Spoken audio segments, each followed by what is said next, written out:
Let me give you the day that turns your life around, as quickly as I can. I got 4 parts to the day that turns your life around, and then we're finished for the day. Number 1, disgust. Disgust. Disgust is a negative emotion, but it can have a very positive, powerful effect. Disgust says, I've had it. What an important day that could be. I've had it.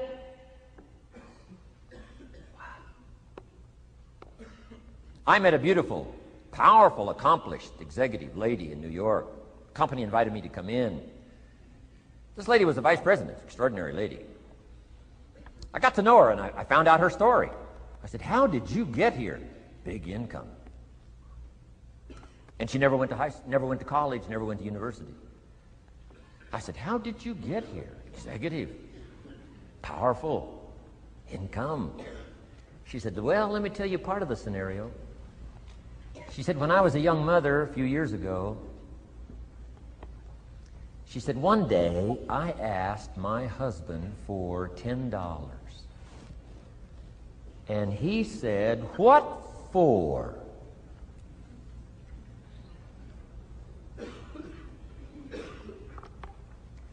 She said, before that day was over, I decided I would never, ever ask again.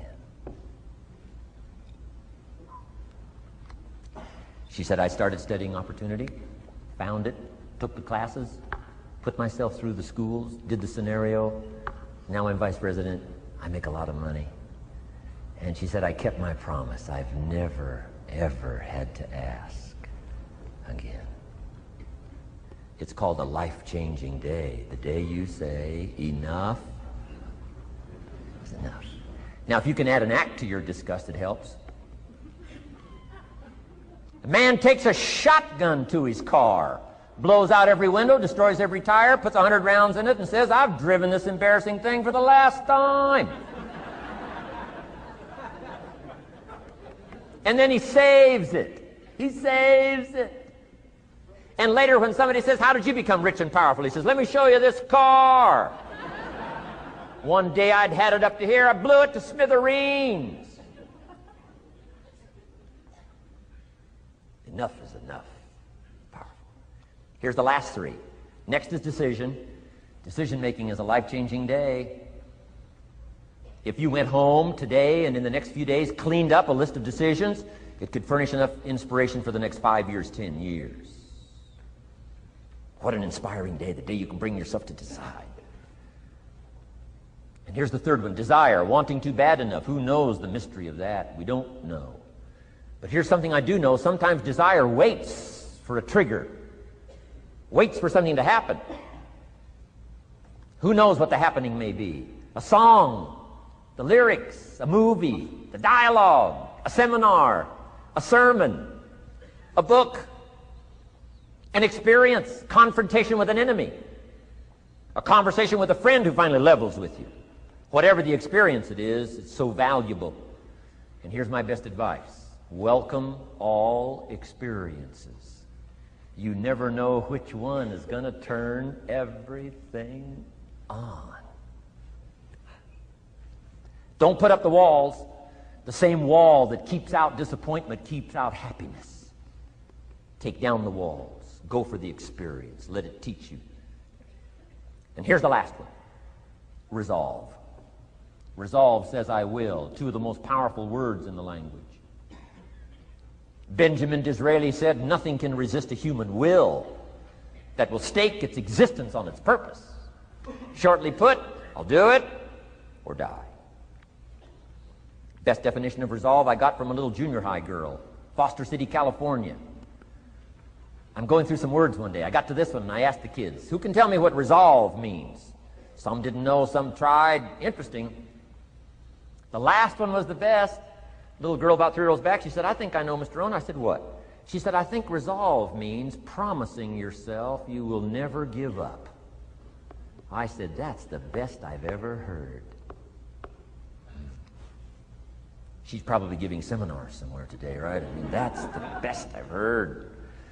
I asked the kids, how long should a baby try to learn how to walk? How long would you give your average baby? Before you say, hey, enough's enough. No. Any mother in the world would say, you're crazy. My baby is going to keep crying, what? Until. What a magic word. I want you to write it down. Until. Promise yourself you'll read the books until your skills change. You'll go to seminars until you get a handle on it. You'll listen to it until it makes sense.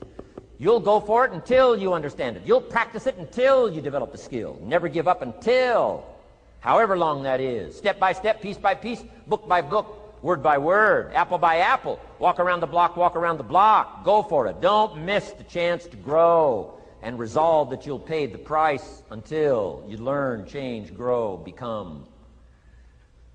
Then you'll discover some of life's best treasures when you pay the price. And my big purpose now is to keep my journey going. I just got back from Argentina last week, and next week I go to Venezuela. Toward the end of the month, back to Italy and Europe. A little later in the year, Asia, South Africa, and Australia, and who knows where else. So from my travels around the world, I just really dropped by to say hello and share some ideas. If you search, you will find. Finding is reserved for those that search. Ideas are not reserved for those that hope. They're not reserved for those that wish. They're not reserved for those who complain. You know, good ideas are reserved for those that search. So the first thing I want to do is congratulate all of you for being here, continuing your search, spending the money and spending the time to come and spend a few days, and see if you can't, through the accumulation of hours and speakers that we have during this weekend, go home with a harvest of good ideas for your business, for your life, for your marriage, for your friendships, for your economic future, and, you know, for all of the rest.